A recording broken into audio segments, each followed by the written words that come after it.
Main बात क्या है? भाव। जो हमारे साथ आया है, हमारे यहाँ आए, उसके प्रति भाव।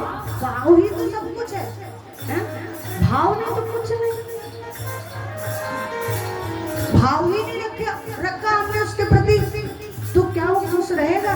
नहीं रहेगा। उसके भी कहीं ना कहीं, वो भी कहीं ना कहीं ऐसा टूटा हुआ व्यक्ति है, टूट जाता है व्यक्ति, पर क्या करे, वो अपने कर्म से वंचित नहीं हो सकता। वो जिस लिए आया वो करेगा तो सही, करेगा। उसको पता ही मेरा कर्तव्य है, इसको मुझे पूर्ण करना है, पर वो कहीं ना कहीं उसके हृदय में चुभन बनी रहती है। मैं कह रही थी कि कथाएं कोई कहानी नहीं है जो कहानियों को सुना और महाराज सुनकर कहानी सुनते और बुला देते, होता ना सर? यहाँ कहानी सुन ली, यहाँ सुन ली और सुनी और बुला दी, अंतर नहीं पड़ता। बोली श्याम रामचंद्र भगवान। कथा इसीलिए कराई जाती है कि आज के समय में हमारा जो समाज है सब पढ़ा लिखा हो गया है, सब पढ़े लिखे। भाई जरूरी तो नहीं थी कि मैं यहाँ आकर ये कथा करती और आप लोग सुनते, क्योंकि आप सब लोग भाई पढ़े लिखे हैं, समझदार हैं।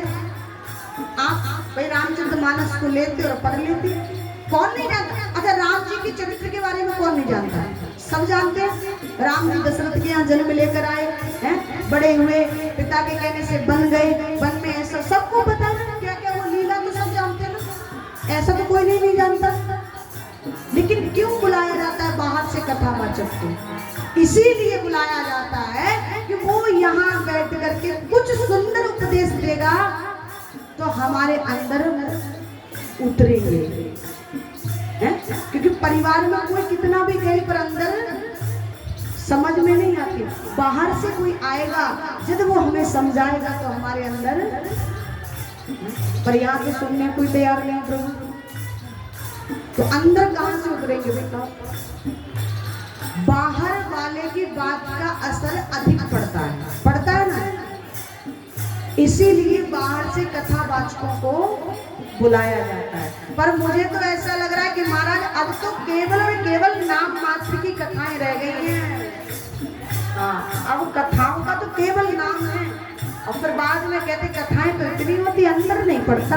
क्या कभी हमने अपने अंदर झांक कर देखा? क्या कभी हमने अपने अंदर सुधार करने का विचार किया?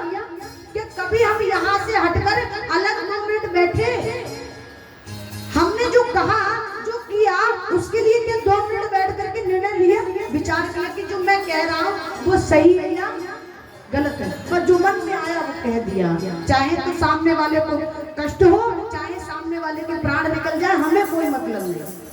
यही तो हमारी स्थिति है ना, यही स्थिति है।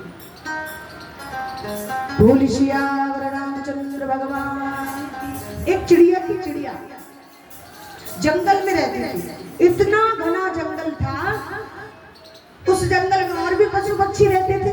ध्यान से सुनेंगे। एक बार क्या हुआ कि उस जंगल में आग लग गई। क्या हुआ? आग लग गई। तो वो चिड़िया उस जंगल में रहती थी, तो उसके अंदर उसको लगाव था। भाई जो व्यक्ति जहाँ रहेगा उसका लगाव होगा कि नहीं? यहाँ भी कुछ लोग ऐसे हैं जिनको लगाव है, तभी तो आप लोग यहाँ बैठे हैं ना। आप लोग भी नहीं आते तो क्या कथा होती है? नहीं होती ना। ये भी जंगल से ही, आप पक्षी रूपी हो ना। तो चिड़िया जो थी उस जंगल से उसको लगाव हो गया था। क्यों? क्योंकि उसका जीवन वहीं यापन हो रहा था। जब आग लगी तो जितने भी पशु पक्षी थे और जो थे ना, जो केवल स्वार्थी थे, जिनको केवल स्वार्थ था, उन्होंने क्या किया? लग गए तो लग जाने दो, उनको तो अपने प्राण, और सब प्राण बचा बचा करके भागने लगे। अपने प्राणों की चिंता थी, पर उस जंगल की चिंता, उस जंगल की परवाह नहीं थी, जिससे कि हमारा जीवन यापन हुआ, उससे उसकी किंचित मात्र भी परवाह नहीं। सब भाग गए, लेकिन वो चिड़िया वहां से उठकर नहीं गई। उस चिड़िया ने क्या किया? उस भयानक आग को बुझाने के लिए खोज की। बराबर में एक तालाब था, उस तालाब तक जाती थी और चोंच भर पानी लाती, और चोंच भर पानी जब तक लेकर आती थी तब तक एक बूंद रह जाता था, डालती थी उस अग्नि पर और फिर चली जाती, फिर लेकर आती, फिर डालती, फिर चली जाती। ये क्रम लगा और जो स्वार्थी थे वो सब अलग हो गए। महाराज जो स्वार्थी लोग थे ना, वो देख करके हंसने लगे। वो पशु पक्षी, वो जीव जंतु, अरे वाह चिड़िया, तू तो बावली हो गई है रे। इतनी भयानक आग लगी है जंगल में और तू बुझाने का प्रयास कर रही है। क्या तेरी इस चोंच भर पानी से ये अग्नि शांत होगी? तो चिड़िया जवाब देती, क्या? कहती, मैं ये जानती हूँ कि मेरी चोंच अग्नि शांत होने वाली नहीं।